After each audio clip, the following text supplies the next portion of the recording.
Good morning, everyone, and welcome to the deserts of New Mexico. I'm about 20 miles outside of Albuquerque right now. It is sunny. It's a little chilly still. The desert's cold at night and warm during the day. The sun comes up and it brings its warmth with it. I feel at home in the desert. I love the desert. Once I can see the bare rocks laid bare by time and the beauty of the plants, the plant life, it's so subtle, right? When you look, it's not like a forest that's overwhelming. it's it's each individual cactus and tree and plant kind of sticks out as its own thing, right? The secrets of the earth are laid bare in the desert. You can see the layers of time in real time. I remember being young and growing up Christian, I believed in like the rare earth theory. The earth is only 6,000 years old, right? And someone said to me, "Have you ever been to the Grand Canyon?" And I said, "Of course." And he said, "Well, look at those layers. Look at the time. Look at the time laid bare. Look at the story that those rocks tell." And it's always stuck with me, right? That the story is in the rocks. The story is in the layers. The story is in our geological history, as well as in the plants that survive here now and the people that survive here now and the kindness.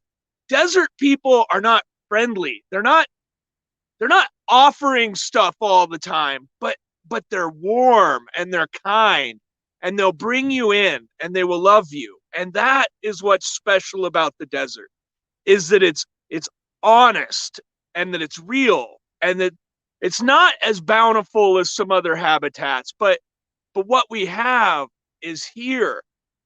An interesting thing about cactus is you can eat almost every variety of cactus under the sun. The entire prickly pear family. You can eat a saguaro. You can eat barrel cactus.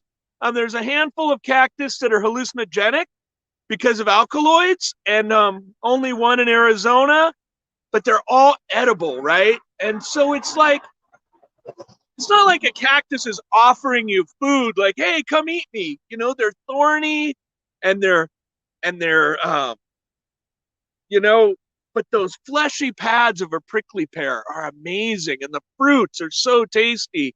And it's like, hey, if you want to work to get to love me, you can. And once you do, once you learn to love a prickly pear, you will never see the world the same. You start to look at their spines as identifying them. I identify cactus by their spines, the patterns of their prickles, right? And if we think about that in humans, we start to define each other by our defense mechanisms that hide our soft center, right?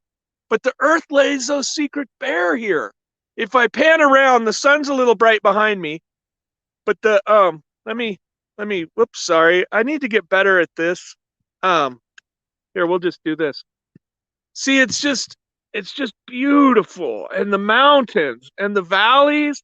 And it's not like this is somewhere, I mean, this is somewhere special and somewhere beautiful, but I didn't stop at like a park. This isn't a designated like area of beauty. It just is. It just is what New Mexico is, which is a chaparral scrub forest with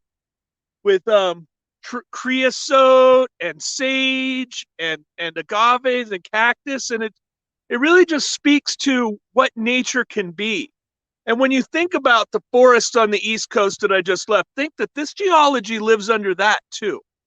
And the only place you really see that geology is where they've blown the mountain away to put the pass through. But here, it's laid bare. It's honest, it's open, and it's real. Welcome to New Mexico. Welcome to my desert home. Even though I'm from Arizona, I feel like as long as I'm in the desert, I'm at home. From Utah all the way down into Sonora, Mexico, I feel like this region is where the desert soul lives. Where the cactus are, I belong. Anyway, thank you for your time. Thank you for your love.